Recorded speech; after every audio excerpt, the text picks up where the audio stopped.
নিশ্চিতভাৱে ৰাজদীপ, যদি আমি প্ৰথমে ক'বলৈ যাওঁ যে 2025 বৰ্ষটোত গুৱাহাটীৰ বাহিৰত প্ৰথমখন কেবিনেট অনুষ্ঠিত হৈছে বা অনুষ্ঠিত হ'ব, সেয়া হৈছে মৰিগাঁও জিলাত অনুষ্ঠিত হ'ব। কিছু সময়ৰ পাছতে মৰিগাঁও জিলা আয়ুক্তৰ কাৰ্যালয়তে এই মুখ্যমন্ত্ৰীৰ অধ্যক্ষতাত বৈঠকখন অনুষ্ঠিত হ'ব। আৰু যদি বিগত সময়ছোৱাত আপুনি চাবলৈ যায় যে 2024 বৰ্ষলৈকে প্ৰায় 17খন আচলতে কেবিনেট বৈঠক গুৱাহাটীৰ বাহিৰত অনুষ্ঠিত হৈছিল।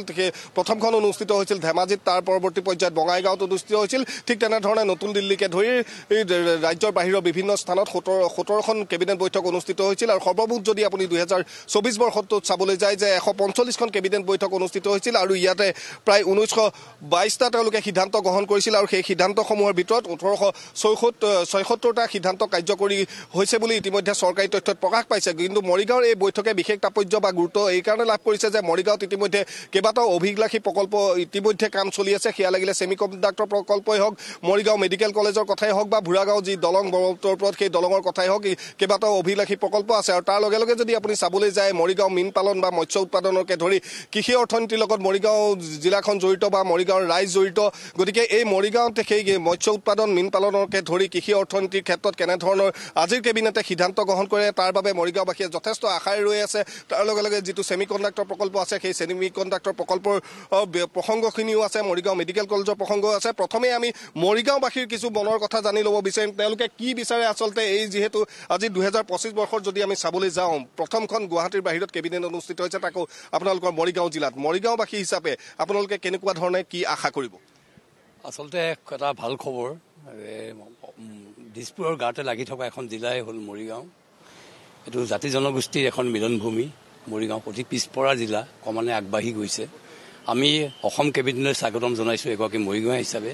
মৰিগাঁও বহুত সমস্যাবহুল এখন জিলা। এই জিলাখনত বিভিন্ন ইতিমধ্যে সমস্যা আছে। সেই সমস্যাখিনি কেইবাটাও প্ৰকল্প ইতিমধ্যে হাতত লৈছে। আমি অতি আশাবাদী যে আজি মৰিগাঁৱত অনুষ্ঠিত হ'ব লগা যি কেবিনেট, সেই কেবিনেটে মৰিগাঁৱৰ যি অভিলাষী আঁচনি আছে, সেই আঁচনিসমূহ ইয়াত পাৰ্যমানে তেওঁলোকে সেইখিনি এটা খুব অগ্ৰসৰ দিশে আগবাঢ়ক বুলি আমি আশা কৰিছোঁ। ইয়াতে বিশেষকৈ ব্ৰহ্মপুত্ৰৰ ওপৰত এখন দলঙৰ কথা কোৱা হৈছে। এইখন অত্যন্ত গুৰুত্বপূৰ্ণ এখন দলং। এইটো হোৱাৰ লগে লগে মৰিগাঁৱৰ পৰা মঙলদৈৰ লগত তেজপুৰৰ লগত এটা গণসংযোগ ঘটিব। আমি আশা কৰিছোঁ সেই দলংখনৰ কাম ক্ষিপ্ৰ গতিত আগবাঢ়ক। তাৰ লগে লগে যি জাগিৰোডত যি ছেমি কণ্ডাক্টৰ হৈছে, সেইটো ইতিমধ্যে বহুতখিনি কাম আগবাঢ়িছে। আমি অত্যন্ত আশাবাদী। ইয়াত মীন পালনৰ ক্ষেত্ৰ চলি আছে। মৰিগাঁৱত অসমৰ ভিতৰতেই মীন ক্ষেত্ৰত মৰিগাঁওখন আগবঢ়া। কিন্তু আজিলৈকে মৰিগাঁৱত মীনৰ ক্ষেত্ৰত যি ধৰণে ব্যৱস্থা ল'ব লাগে, সেই ব্যৱস্থাখিনি কিন্তু কাৰ্যকৰীকৰণ হোৱা নাই।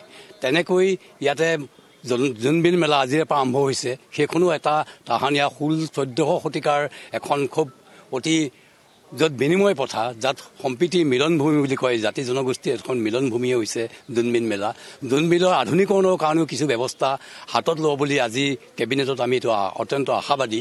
তাৰ বিপৰীতে মৰিগাঁৱত বিভিন্ন কাম কাজ আছে। ইয়াতে কেইবাগৰাকীও মহাপুৰুষৰ জন্ম হৈছে। ইয়াতে আচাৰ্য ইলাম দাস আছে। ইলাম দাসৰ ইয়াতেই জন্মভূমি, শংকৰদেৱ বঁটাৰে বিভূষিত। সেই ইলাম দাসৰ ক্ষেত্ৰতো এটা প্ৰকল্প হয়তো ইয়াত অলৰেডি হৈছে, কিন্তু সেইটো এতিয়াও সম্পূৰ্ণ হৈ উঠা নাই। আমি আশা ৰাখিছোঁ যে মৰিগাঁৱত সেই ক্ষেত্ৰতো কিছু কাম আজি কেবিনেটে আগবঢ়াওক। আমি অত্যন্ত আশাবাদী আৰু অসম কেবিনেটলৈ আমি এগৰাকী মৰিগাঁও হিচাপে স্বাগতম জনাইছোঁ। ধন্যবাদ জনাইছোঁ ৰাজীৱ। মৰিগাঁওবাসীৰ যথেষ্ট আশা প্ৰত্যাশা আছে আৰু মুখ্যমন্ত্ৰীগৰাকীৰ লগতে ৰাজ্যিক কেবিনেটক আদৰণি জনাবলৈ ইতিমধ্যে সকলো প্ৰস্তুতি চলাই থকা হৈছে। আৰু তাৰ লগে লগে আপুনি যিটো দ্বিতীয় প্ৰসংগটোৰ কথালৈ আহিল, যে য'ত ৰাজ্যিক বিজেপিৰ সভাপতি কোন হ'ব তাক লৈ ব্যাপক চৰ্চা চলি আছিল। সকলোৱে ভাবিছিল যে ভৱেশ কলিতাই হ'ব পৰৱৰ্তী সভাপতি, বা সেই চৰ্চাই এই মুহূৰ্ততো বিভিন্নজনে কৰি আছে যে ভৱেশ কলিতাই সভাপতি হ'ব। আৰু তাৰ লগে লগে যদি আপুনি চাবলৈ যায়, শেহতীয়াকৈ কিছু টুইষ্ট আহিছে যে ভৱেশ কলিতাৰ সমান্তৰালভাৱে পল্লৱ লোচন দাস, ঠিক তেনেধৰণে প্ৰাক্তন সভাপতি ৰঞ্জিত কুমাৰ দাসৰ নামো চৰ্চালৈ আহিছে। আৰু সেই তিনিজনীয়া পেনেলে আচলতে বিজেপিৰ যি ৰাষ্ট্ৰীয় নেতৃত্ব, সেই নেতৃত্বৰ হাতলৈ গৈছে। আৰু সেই গোটেই বিষয়টো পৰ্যালোচনা কৰিবলৈ আজিৰ দিনটোত ৰাষ্ট্ৰীয় সম্পাদক সুনীল বানচাল, অসম প্ৰভাৰী হৰিশ দ্বিবেদী, তাৰ লগতে জ্যেষ্ঠ নেতা সম্বিত পাত্ৰ আহি উপস্থিত হ'ব। তেওঁলোকে মতামত গ্ৰহণ কৰিব।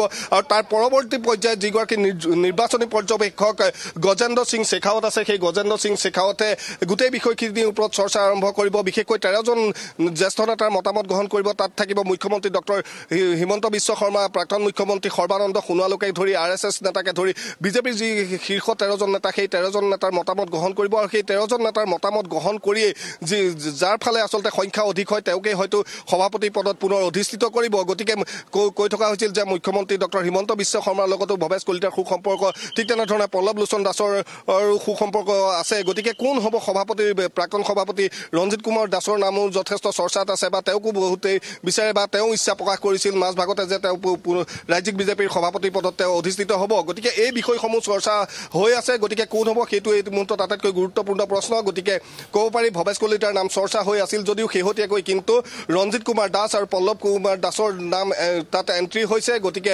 গজেন্দ্ৰ সিং শেখাৱত হওক বা মুখ্যমন্ত্ৰী ডক্টৰ হিমন্ত বিশ্ব শৰ্মা তাৰ লগতে ঠিক তেনেধৰণে প্ৰাক্তন মুখ্যমন্ত্ৰী সৰ্বানন্দ সোণোৱাল আৰু RSS নেতাৰ পৰা আৰম্ভ কৰি জ্যেষ্ঠ নেতাসকলে কাৰ পক্ষত মতদান কৰে বা কাৰ পক্ষত তেওঁলোকে মতামত প্ৰকাশ কৰে সেইটোৰ ওপৰতে গোটেই বিষয়খিনি নিৰ্ভৰ কৰিছে